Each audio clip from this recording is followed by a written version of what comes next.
All right, since you got to go, some of you have moved on me.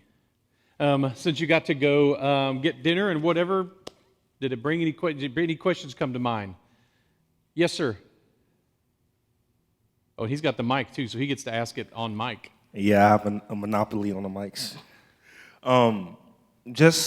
When I mentioned this question to you earlier, we talked about truth and worldviews and truth and whatnot, and I've heard this argument used. It's the analogy of two men standing on opposite sides of a wall, and on one side of the wall it's red, on the other it's blue. And one man goes, "This wall is blue," and the other man goes, "No, you're wrong. This wall is red." Well, they're both right, but the truth is dictated by their perspective, and I wanted to get your opinion or perspective on that analogy. That's a great question. We all know from Obi-Wan Kenobi that the things that we hold dear are often only true from our own points of view, right? What's interesting to me is that's a great analogy and exhibits a very important truth, which is sometimes can be wrong. That doesn't mean there isn't such a thing as truth. It means you can be wrong.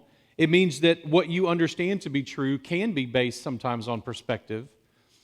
To me, the question is not, is the wall blue or is it red? Because a part of it is blue and part of it is red. They are both saying something that is true. Both of them, however, are making a logical error. They're making a logical error of broadening the argument and making certain assumptions, right? Because what I see is blue, therefore the whole wall is blue. And what they would need to learn is that no, not the whole wall is blue. The other side of the wall is red. They'd both be saying the truth about that. Now the point being made is, how do you know that what you're saying isn't only true from your point of view? How do you know that? And sometimes we don't know that. And that's okay. It's okay that we don't always know that something is absolute truth versus just true from our perspective. It's a true statement from our perspective. It's not false. That doesn't mean we don't know something. The fact that we don't know everything is not the same thing as not knowing anything. So I'll give you a case in point. As a young man, a friend of mine drew a circle and said, color in, if this is all the knowledge of the universe, color in everything you know. Well, I mean, of course, unless you're just a raging narcissist, you're going to color in like a dot, right? I mean, we all know you're coloring a dot. And at the time, I was really stumped by his question, which was, well, wait a minute, then how do you know that what you believe is true if you only know a dot? I was like, oh, that's a good point. It's actually not a very good point at all. The fact that I don't know everything doesn't mean I don't know the part that I'd put a dot in. I'll give you another analogy for this. I want you to imagine an office that has a window in the door. And you look in that window and you see a desk. Now, do you know whether there's a painting on this wall? You do not. Does that mean you don't know whether there's a desk? No, you see that there's a desk, right? Right there, desk. And so you go, no, I see a desk there. There's a desk there. And it's the most reasonable way to respond is to say, yeah, there's a desk there. Is there a painting there? I don't know. The fact that I don't know one thing doesn't mean I don't know anything. I do know some things. And the conversation between these two people would be really interesting. It actually would not be difficult for them to learn the truth of the wall, would it? They're not debating on whether there's a wall, by the way. They both agree there is a wall. Why? Because abstractly we both can see and experience there's a wall, and it has the foundations and the fundamentals, the essentials of being a wall. Well, you know, wall. Hey, the wall's blue. No, it's not. The wall's red. And what's the next statement going to be? Well, my side's blue. Well, my side's red. Oh, so it's a wall with two colors. It's not like there's some deep, profound truth that both of them have learned to go, oh, sometimes this true statement we have can be true from our perspective. It is true that the wall is red. It is true that the wall is blue. The error that either one of them made, in fact, the only error either one of them made was in saying, you're wrong, the wall is blue. So it's the wall is red, and the other person says the wall is blue. Well, they're both right. That's not wrong. The argument comes in their case when one of them says, you're wrong, it's whatever. You follow? So when we're discussing this is why we have these conversations and why we continue to learn and examine the truth claims that are made. Is this a rational answer? Does it make sense? Is there another perspective that I need to gain? And so that's why it's not wrong to know those perspectives. It's not wrong to look at the other side of the wall and go, what's on the other side of the wall? Well, what do you know? It's red or it's blue. But the fact that some things are based on our perspective doesn't mean everything is based on our perspective. They aren't arguing over whether or not either one of them exists. If you go, they're not saying, oh, look, there's a wall between us and the wall is red, and the other one is saying, you don't exist. There's no such thing as you. There's no such thing as wall. That's the actual level of argument that's going on when you're talking about the type of discussions we're talking about. Is, yes, some things are based on perspective, and some things aren't. Some things are based on perspective, and some things aren't, and we have to be sophisticated enough to engage with it, to figure out which we're dealing with. Is this an absolute truth? Is there a perspective truth? Is it that one of them is going to argue and say, that color you're calling red, I actually think should be called blue, and so I'm changing the name of it? There's all different ways, errors that could be made in that conversation. But all that argument really proves, all that someone really proves with that, whether it's the blind men with the elephant, that's the kind of famous example of, 5 blind people each touching an elephant and then describing what an elephant is like. It's not that any one of them is wrong, but it is true that if you are blind and if you're touching an elephant, you're going to think different things about that. Neither one of them is arguing, can we know anything about an elephant? If they're smart, they'll work together and construct a picture of what an elephant actually looks like. So again, I kind of wandered around on that question quite a bit. The main point I think that's being made is you can't know for sure that what you call true isn't just from your perspective. Okay? That may be accurate. However, what the one sees as red is red. That's not what's open to debate. If I see something and it's true, it's still true. If I know something to be true, it's true. If your experience is something different, either there's more to the truth, oh, the wall has 2 colors on it, or you're wrong. That's another option. If I'm looking at a red wall, there's only going to be 2 options here. The wall is red and you say the wall is blue. Either, oh, what do you know? The wall is red and blue, or you're wrong, the wall's red. Those are really the only 2 options. And either one could be the case. And you just have to figure out which one. Sorry. I kind of rambled on that. It does not prove, that analogy does not prove there's no such thing as truth. There's no such thing as abstract, objective truth. And you can make it absurd, you can show that just by making it absurd, for sure. Okay, good question. That probably just scared everybody off from asking a question. Don't let it do that. So sorry about that. Okay, when we're looking at these, the revelation as the source, as our 5th source for things that are true and knowledgeable, obviously if God, meaning a source from external of us, meaning from God, that God would give us information, that God would teach us truth, obviously that's a possibility as well. And in fact, that's one of the possibilities Scripture teaches us over and over again about itself and about the truth, is that in fact, the God is spirit. Those who worship Him must worship in spirit and truth. Truth is not something that we are scared of or avoidant of. I think very often in Christian circles, we a little bit in our minds are afraid that God is really kind of the Wizard of Oz, and that we need to be careful. Don't pay any attention to the man behind the curtain. We're troubled when we run into a difficult passage, we skip over it. Or when there's a difficult conversation, we don't want to talk about it. And my encouragement is that actually we learn a lot about God when we engage in those conversations. And if there are major ones that we have in a minute, you can ask those. There are some things that, remember the idea is that there are some things that are right and some things that are wrong. To call a square a circle is inaccurate, or to call a circle a square is inaccurate. Some things can be wrong. And it's very difficult in today's world to get someone there, to get where they can accept that something they believe may be wrong. It's usually actually the hardest part. It's why I'm not going to spend as much time on the question of, well, what do we believe? I've got some of that, but mainly to help you understand, because a lot of people can teach that, and a lot of people do teach that, and it's really good. What I'm running into more and more often nowadays is that Christians who are well-prepared, well-versed, able to talk about what we believe, that they run into somebody who just doesn't care. That no matter how good an argument you have for something, they just don't care. They can't give you a better argument, but they're just like, meh, and they throw out some flippant little thing or something like a wall with 2 different colors, and they say, this explains away somehow everything you just said. It doesn't explain it away at all. Now, look at, people walk away from religion, and we don't like religion to bind or to obligate, because religion is based on the idea that there's a right answer.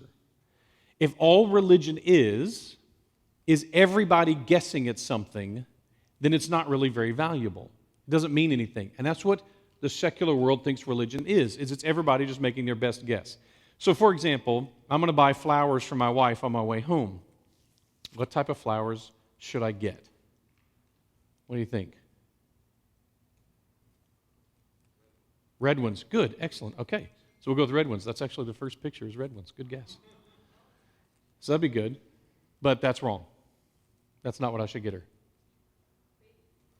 Pretty flowers. Yeah, there you go. Does that count as pretty flowers? What's that? Her favorite flowers. What do you think those are? What's that? I can't even say that one. Lilies, huh? Yep. Nope, lilies aren't her favorite. Now here's what's interesting. If I had said, what flowers are your favorite, I wouldn't be able to tell you that you're wrong. See how that works? If I had said, what type of flowers should I get you? You could go, I think you should get this. When I'm talking about buying flowers for my wife, everybody's ideas are just as equally not valuable, right? Your opinion is just not worth hardly anything to me. You go, oh, well, these are beautiful, or these are great, and maybe there's some information you could give me that would be valuable to me, but generally speaking, it's not very valuable to me because I'm not buying the flowers for you.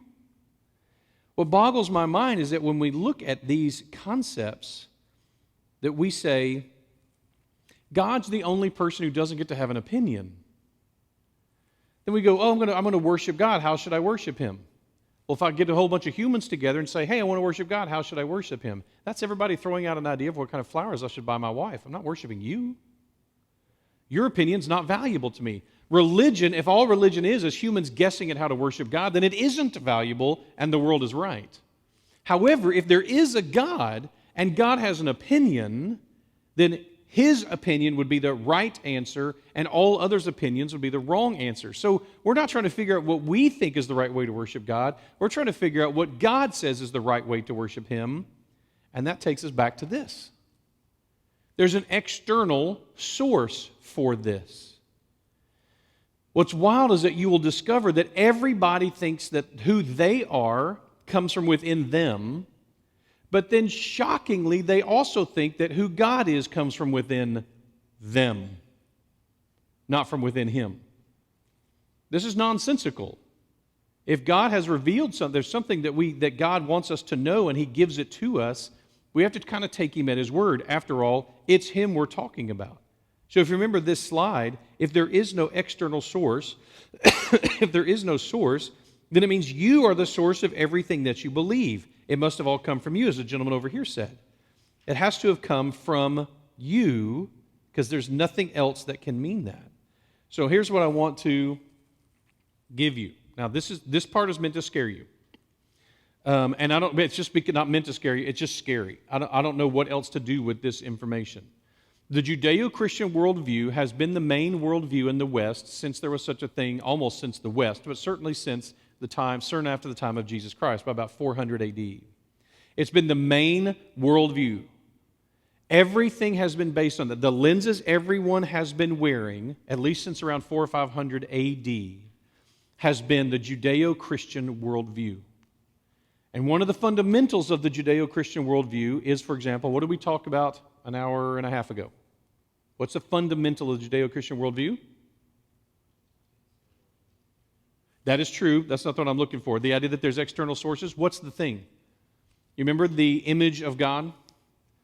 How significant that is to the Judeo-Christian worldview? That is a fundamental of the Judeo-Christian worldview. There is a God, there's an external source, and what this external source is you are created in my image. And there's certain responsibilities that come with that. There's certain responsibilities that come with that. What we're about to run into are a whole series of worldviews that are becoming by the way, these are becoming the dominant worldviews in the West.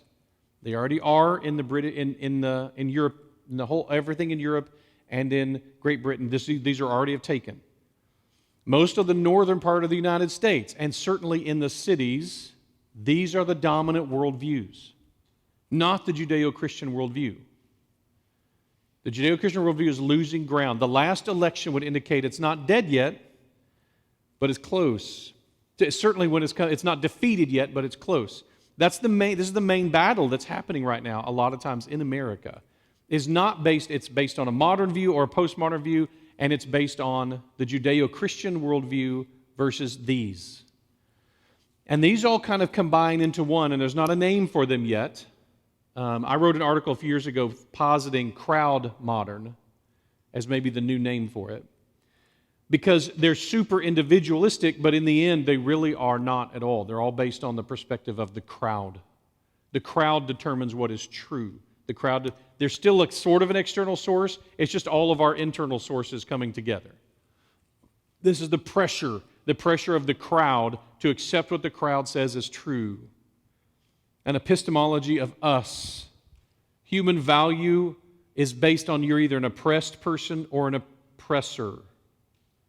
There's a dominance change in this, the progressive ethic, the autonomous epistemology. These are the things that we're seeing. The approval of the crowd is the ultimate success moving forward. There is no external source. It's just all the different internal sources that we can get to give us a thumbs up. And that becomes the main pressure that we face. And I think that is the main pressure that we're facing. There's this rampant, and they happen so quickly, they're out of date before you can almost reference them. I taught just a year ago on issues of gender identity, and I went back to look at that slideshow when I taught the seminar on gender identity issues, and every slide is now out of date. Like I would have to totally recreate the entire talk. My examples are now so old, they're laughable in 1 year. The changes that are happening in the worldview so quickly.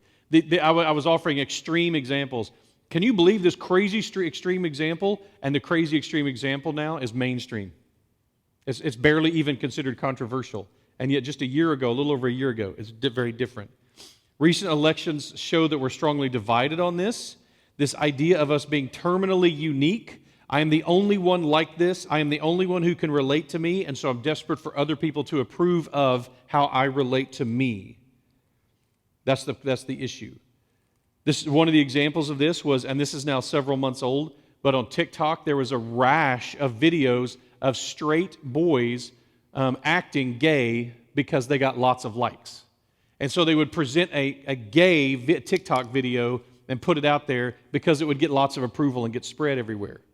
Whereas straight guys acting like straight guys wasn't getting nearly as much attention or approval. And so they were intentionally faking this in order to get that. The fundamental role of religion in these new worldviews is as the main threat to societal well-being. That's what's going to be happening in America. And you're familiar with Vodi Bakum? Vodi is a great thinker and has written some brilliant books. But years ago, Vodi used the analogy of the couch that you got when you got married to describe Christianity in America. So if those of you who are married, when you were first married and you got your first couch, which was probably a hand-me-down from somebody else, some just total horrible piece of junk, right? But it was the best piece of furniture you had. So it was in your living room. It was the centerpiece of your living room, and you were so excited about it, and you wanted everyone to know about it. And all your friends came and they sat in that couch, and it was the most important piece of furniture that you had. And at some point, one of you said, I don't know that we need to have that couch out here anymore, but we can't stand to get rid of it, right? So we moved the couch into the back room or the guest room or something else like that. And then after a while, I was like, well, why don't we have this couch still? We can't stand to get rid of it, so we put it up in the attic. And you stored it up there for a while, and then after a few years, you're like, why are we storing that thing? Let's just get rid of it. And so then you put it out on the curb and see if anybody wants it. And according to Dr. Bauckham, Christianity in America is somewhere between the attic and the curb. It was a time when all the founders, the Judeo-Christian worldview was their perspective. Even the ones that weren't Christians, they were strongly Judeo-Christian in their worldview. Every ethical decision they made was founded on that. The non-Christians knew Scripture backwards and forwards in ways that most pastors like me don't know it in today's world. And so it's a real issue that we're dealing with: human ability to improve our own condition as a group. Not trusting in religion to do it. It is vital to remove God from the equation. Since there is no God and no religion, Only human governments are large enough and powerful enough to create change. So, changes that are going to happen are going to require government guidance and government enforcement. This is who we're running into, that when you sit down and you want to tell them about Jesus, it's not just that you're one of those Jesus freaks or a Bible thumper, it's that you're the greatest threat to the well-being of humanity now. Because you're claiming there are other sources than us. That there's greater powers than government powers. And that's deeply offensive and wrong. And so when we sit down and talk with people, very often we run into these issues. So the crowd-modern worldview, the secular progressive worldview, here's why I'm talking about this to a group of Christians. This mandate is not possible. It can't make it. And any society that maintains it, that tries to maintain it, will eventually begin slipping. We're watching it in some of the European nations now, as they're realizing that what they've tried to create is not feasible. We're running into it in America now. As a world conversation, we're now having to have these world-based conversations. We'll come back to that. But one of the greatest stories in the Olympics this year is going to be someone born a male competing against females in the Olympics for Olympic gold. This person is almost certainly going to get gold. Because it turns out as a male weightlifter, they were no big shakes, but as a female weightlifter, they're the best in the world. This is something our whole world is now having to wrestle through, some of these issues, and those are all consequences of the crowd modern. And if the pressure becomes, are you pushing us forward? Because remember, progressivism says you're always moving. The only way to improve is to move forward, is to throw out the new, to turn the new into the old, and then throw out the old, and then find something else that's new. That's the progressive perspective. The only way humans can get better is to move forward, and forward means whatever we have now must be bad. And so to always be pushing and pushing and pushing. And Christians aren't big into that. So we'll be the point of resistance. Morality begins to live out. What improves the human condition? This is the morality we're running into in the crowd modern, in this new secular perspective. Look at the second one. What supports the belief that humans are all that's needed to improve our condition? This is a fundamental. It's necessary to continue to hold on to this. This is what's being taught. It's being taught in school systems, being taught everywhere, that these are the things, this is what morality means. It improves the human condition as a whole. It supports the belief that humans are all that's needed to improve the human condition, and we're avoiding any external voices which would be offensive, because offensive now means harmful. To offend someone is to harm them. That's been a definitional change that's happened relatively recently. All these laws, what the progressive world has learned is that you can't change the laws very often, but you can change what the words in the law means. And so you end up with arguments being made. All they got to do is change what the word in the law means, and you don't have to mess with any other changes at all. And so all these laws that talk about harm, when you take the word harm and you say being offended is harm, well, now you could totally shift everything that you apply it to. Because it used to just mean literally physical harm, but when you go, it means psychological harm too, well, now we can shift anything we want to. And that's what the progressive ball is moving it. It's Calvin ball. It's redefining the words constantly. It's redefining the rules all the time. 34% of born-again people surveyed by Barna said that they make decisions about right and wrong, quote, by what feels right or comfortable. That's born-again people. A third of born-again people say the way they decide what is right, morally right, is what feels right. 13% said what produces a positive outcome for me. That's how they know what's morally right. 12% said to create the least conflict for the most people. That's what's morally right. Under those definitions of moral rightness, how does the Judeo-Christian worldview do? It's a train wreck. It stands in opposition to all of those. I'm going to take some time and break down into these four areas the changes that we're facing. Any questions or comments at this point? I'll try to go through these quickly so we've got plenty of time. So under the heading of self, this is what we're facing. Part of why I'm doing this is I feel like there's a lot of people who can do every bit as good a job or even a much better job than me of teaching forward-thinking apologetics. Again, what we're running into nowadays is that, and it's vital to teach those, and before we're done, I'm going to talk about a couple of them. But the problem is we're so often running into a whole worldview shift that just isn't interested, and to understand where that's coming from so that we can begin to engage with them at their level. So we have conversations about mindfulness and self-identity all the time. Well, that's kind of a blurry slide. I don't like that slide. Expressive individualism, radical autonomy. That human beings are defined by their individual psychological core. In other words, what I say about me is the only thing that's true about me. The Rise and Triumph of the Modern Self is a book by a guy named Truman, and he unpacks how we got here. Some of the stuff that I've shared today is connected to that. There is no external source, then the only source for me is personal psychology. The worship of the self is the therapeutically important step of avoiding harm.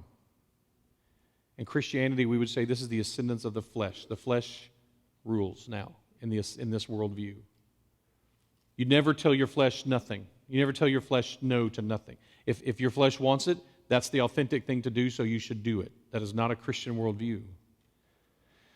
What many philosophers are afraid of right now, because most philosophers have gone past postmodernism, but what they're discovering is nothing, because they're not willing to return in any way. And a lot of philosophers right now are worried that what is replacing the historical concept of metaphysic is nothing. There's no such thing as metaphysic. You decide. What does it mean to be a human? What do you think it means? What does it mean to be reality? What do you think it means? There is no such thing as a right or wrong answer to that question. That's what is replacing the concept of the sacred is nothing. Just us.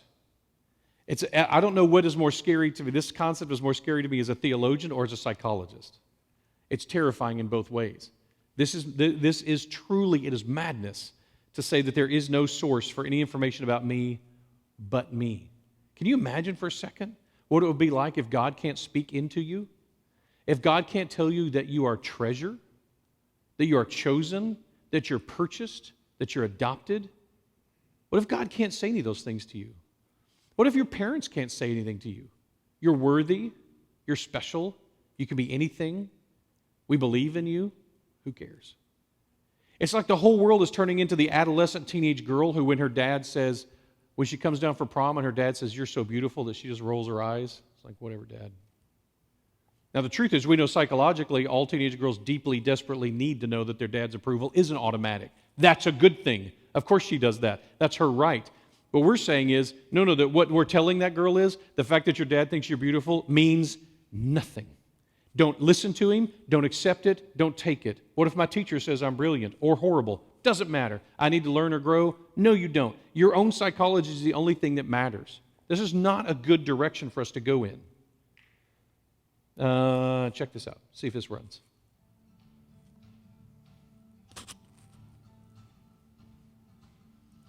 There's been a lot of talk about identity lately, but how far does it go? And is it possible to be wrong? We went to the University of Washington to find out. Are you aware of the debate happening in Washington State around the ability to access bathrooms, locker rooms, spas based on gender identity and gender expression? I think people should be able to have access to the facility. I think bathrooms could and potentially should be gender neutral because there doesn't need to be a classification for differences. I think people definitely should have the ability to go to whichever locker room they want. I feel like at least public universities should do their best to accommodate for those who do not have a specific gender identity. You know, whether you identify as male or female and whether your sex at birth is matching to that, you should be able to utilize the resources. So if I told you that I was a woman, what would your response be? Good for you, okay? Like, yeah. Nice to meet you. I'm like, wait, really? I don't have a problem with it. I'd ask you how you came to that conclusion. If I told you that I was Chinese, what would your response be? I mean, I might be a little surprised if I say, good for you, like, yeah, be who you are. I would maybe think you had some Chinese ancestor. I would ask you how you suddenly came to that conclusion and why you came to that conclusion. I would have a lot of questions, just because on the outside I would assume that you're a white man. If I told you that I was 7 years old, what would your response be?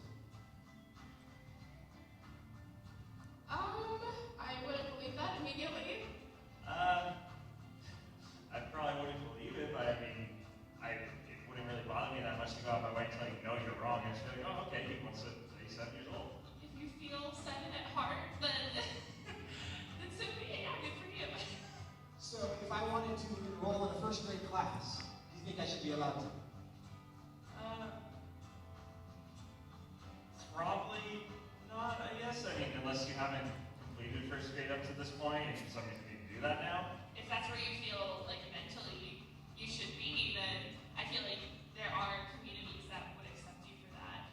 I would say, so long as you're not hindering society and you're not causing harm to other people, I feel like that should be an okay thing. If I told you I'm 6 feet 5 inches, what would you say? That I would question. Why? Because you're not. No, I don't think you're 6'5". If you truly believe you're 6'5", I don't think it's harmful. I think it's fine if you believe that. It doesn't matter to me if you think you're taller than you are. So you'd be willing to tell me I'm wrong? I wouldn't tell you you're wrong. No, but I say that I don't think that you are. I feel like that's not my place as like another human to say someone is wrong or to draw lines or boundaries. No, I mean, I would just go like, oh, you're wrong, and if it's wrong to believe it, because I mean, again, it doesn't really bother me what you want to think about your height or anything. So I could be a Chinese woman. You sure. But I can't be a 6'5" Chinese woman. Yes. If you thoroughly debate me or explain why you felt like you were 6'5", I feel like I would be very open to saying that you were 6'5", or Chinese, or a woman. It shouldn't be hard to tell a 5'9" white guy that he's not a 6'5" Chinese woman. But clearly it is. Why? What does that say about our culture? What does that say about our ability to answer the questions that actually are difficult? So that's funny. By the way, that's like a 2-year-old now video. It's outdated. He would not get nearly as much pushback now as he did then.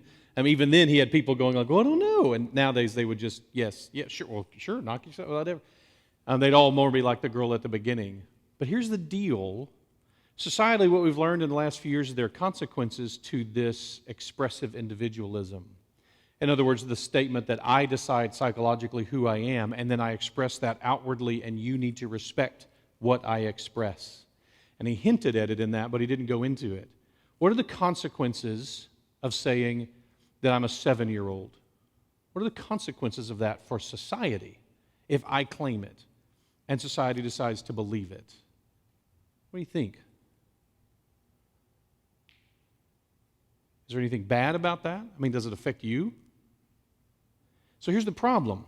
The problem comes in when you say, if you're a woman, there are certain things that come with being a woman. If I'm a woman, if you're a woman, you should be able to go to the women's restroom. Why? Why should you be allowed to do that if you're a woman? Yeah, exactly. There's a lot of practical reasons. The main one being because you're a woman, right? So if I claim to be a woman, how do you keep me out of the women's bathroom? We all just agreed that women are allowed to go to the women's restroom. Therefore, if I claim to be a woman, how do you keep me out of the women's restroom? There's only one way. And that's to tell me I'm not a woman. Because we already agreed that women get to go to the women's restroom. So as a woman, if I am a woman, I should be allowed to go to the women's restroom. The only reason I shouldn't be allowed to go to the women's restroom is if I'm not a woman. Should I be allowed to go to the women's shelter, where women go to escape men? Should I be allowed to go? Should women be allowed to go to that? To the women's shelter? Yes. Why? Because they're women. So if I claim to be a woman, and society accepts that, then how do you keep me out of the women's shelter? Well, if you accept it, you can't. The only way to keep me out of the women's shelter is to tell me that I'm wrong. No, you're not a woman. That's why you can't go. What if I claim to be 7? Is it okay for 7-year-old boys to have 7-year-old girlfriends? Sure, do it all the time. They have little girlfriends. You tell me I'm 7. Can I say I'm 7? Will you accept that? Because we just decided that 7-year-old boys can have 7-year-old girlfriends. So how are you going to keep me from having a 7-year-old girlfriend if I tell you that I'm 7? There's only one way. What is it? Tell me that I'm wrong. You're not 7. You're not allowed to have a 7-year-old girlfriend because you're 50, you freak, right? That's what you're going to say. But you're not allowed to say that because my internal psychology is the only thing that gets to say anything about me. This is the consequence of this. Now, you apply this towards apologetics. What are you going to tell me That I need Jesus? That I'm lost? How can you tell me anything about me? You can't tell me anything about me. You can't even tell me that I'm not a 7-foot-tall Chinese 7-year-old woman, right? You can't tell me that. Everything else kind of goes out the window when you can't say obvious stuff. Now, you noticed in the video, of course, at some point, everyone realizes it's delusional. But it's amazing to watch how in a culture when we're accepting these types of things, that we go, what matters about this? How does this affect things? And this is now going to step over into the next. So this is about identity, and the identity that begins to connect with this is what you see with the words up there. The identification with oppressed groups, intersectionality, critical race theory, and all those things are all connected to everything we've built on and are built to try to make all this make some kind of sense. Most of them fall apart at some point because they're all based on this idea that there is no external source, that only I can tell you anything about me. You would think this is one of those deals that may have confused some of you. If you're a conservative politically, you were confused by the fact that a black Supreme Court justice swearing in a female Supreme Court justice wouldn't be considered a triumph of the liberal progressive movement. But the problem is you can only celebrate people who are part of the progression. The truth is, it doesn't matter what their race is or what their personal behavior is. This is one of the things that's most confusing for us as Christians, is that the personal behavior of the person is irrelevant in the crowd modern viewpoint. The individual's behavior. You would go, how does someone, which may have confused you, you go, how do you not celebrate someone like, again, I don't know these people, like Mike Pence, who's drawn these careful boundaries about his relationship with women, that women don't, he doesn't get to be celebrated, but someone like a Bill Clinton, who has such a terrible track record with women, continues to get to be celebrated in that worldview. Well, it's because in the crowd modern perspective, in the progressive worldview, the individual's behavior is irrelevant. The individual's behavior is irrelevant. They're the only ones who can tell you anything about who they are. Their behavior is irrelevant. What matters is, are they moving this along? Are they moving this forward? The problem is, they didn't fit, Coney Barrett does not fit these moral statements. That's the problem with her, is she doesn't fit this. She doesn't believe these. She doesn't follow through with these. So by definition, it doesn't really matter if you're on the wrong side of history. This is why it isn't just an individualistic perspective, it's also a crowd perspective. And so the individuals come together to create this crowd view, and this is who we deal with and reference all the time, that we have to dig into and face all the time. So just take a second, just so you know about these terms as well and how they impact us as apologists. So part of the problem that we face also is, what is our voice? Everybody looks pretty white in here. Nope, not everybody. Not everybody is. But those who are, the question you begin to ask automatically, no matter what your racial perspective is to say, well, who do I get to speak to? Who do I get to share with? Right? Well, if I don't understand your perspective, if I'm not... So there was actually a push a few years ago in some theology movements that it was no longer appropriate for white men to teach the Bible. That's no longer appropriate because Jesus was part of an oppressed people group, and only oppressed people groups, therefore, should be able to teach his material. And since I'm not part of an oppressed people group, I should therefore not be allowed to teach his material, because how could I understand it? And that was a push. It was actually a very serious push, is that would be the perspective. This is important when you recognize that we all get to declare something about our identity. When it comes to intersectionality, the question of where do I fit within oppressed people groups, this is another one of the barriers that we face as Christians when we're trying to share, because Christianity is considered an oppressive people group. If you take the online test of where you fall in intersectionality, I scored a 5, by the way. I have no idea how I got 5 points. I'm on a scale of 1 to 100, but I am only 5 points towards being oppressed out of 100. My wife got a 19. For some reason, our daughter got a 20. We can't really figure out why she got one more point than my wife did. You would think being younger would make you less oppressed, not more oppressed, but it was hard to follow.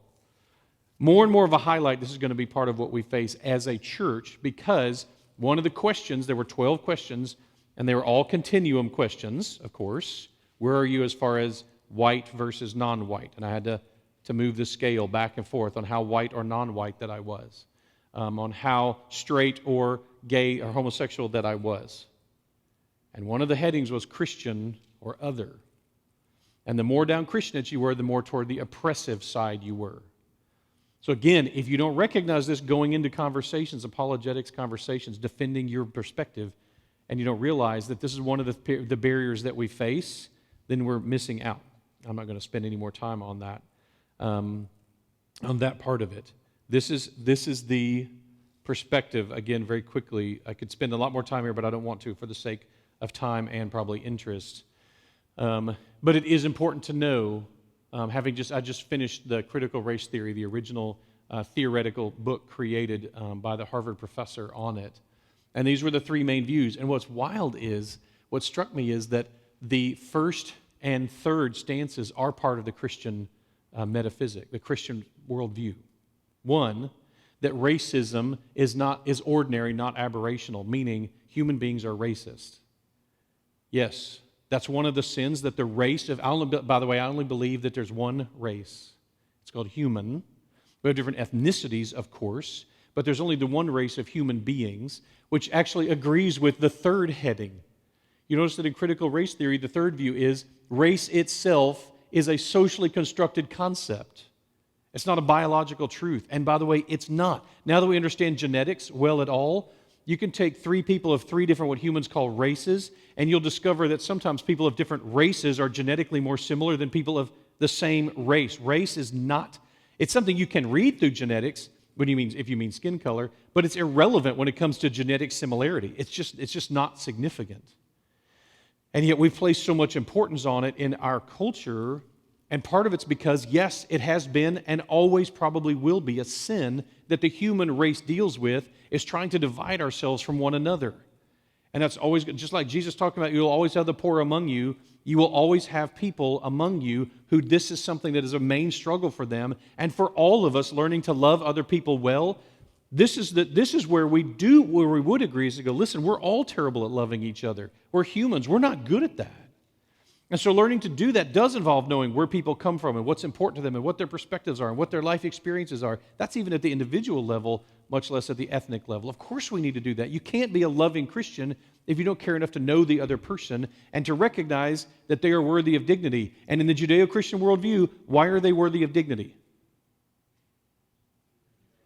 Because they're created in the image of God. That's why. One of the things you're going to spot in the crowd modern viewpoint is there is no ethic for human dignity. None. There isn't one. And that's why you're going to be unfriended by people who you've been friends with for decades. You've been friends with them for decades. You've known, and you've always disagreed. They've always had a different political viewpoint than you. They've always had a different religious viewpoint than you. But you've been able to be friends. And they have fought for tolerance. Well, it turns out they fought for tolerance not because they believe in tolerance. They fought for tolerance because they were the weaker worldview. And when you're the weaker one, you're always fighting for tolerance, right? What we're going to learn over the next few decades, next few years, barring another great awakening, which we need to be praying for in America, is that as the Judeo-Christian worldview, and we're here now, as the Judeo-Christian worldview takes on the minority perspective, what we're going to discover is that this worldview, what I'm calling the crowd modern worldview, does not have an ethic for tolerance. You'll be an evil Nazi because you're a Christian, and Nazis deserve to be punched, and that's all you need to know. So people who you've been able to be friends with for decades, even though you disagreed, they will now unfriend you because you are the problem. And as Christians, we're going to be facing, this is why you get stuff like, and I'm blanking on the author's name, but it's the name of the book is called The Benedictine Option. Anybody know it off the top of your head? The person's making the position, argues the position that we're about to move into a dark age. Another dark age, and that what Christians are going to need to do is kind of circle the wagons and create new monasteries and hide all the books and everything because they're all about to start getting burned. And so we need to be, just like during the Dark Ages, the church is going to have to become the repository for human advancement, just like that so that when humans are ready to learn again, we can open the doors back up and say, hey, good news, we didn't lose any of it. We held on to it. We're ready to pick up right where we left off in regards to these different things. I don't agree with them yet. We'll see.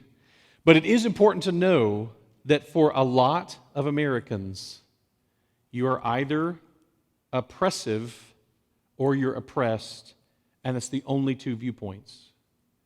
And it's so tough for us as Christians because that is not the Christian worldview. Everybody is worthy of being loved. Oppressors are worthy of being loved. The oppressed are worthy of being loved because God has called us to that. It's going to be a real challenge that we face. Let's take a break. I know we just had dinner, let's take just a 5-minute break because you probably need to go to the restroom because you just drank a bottle of water and ate some pizza or something. So let's do 10 minutes. So it's 5 after now. At 15 after, we'll gather back up and pick up here. Good? Thank you.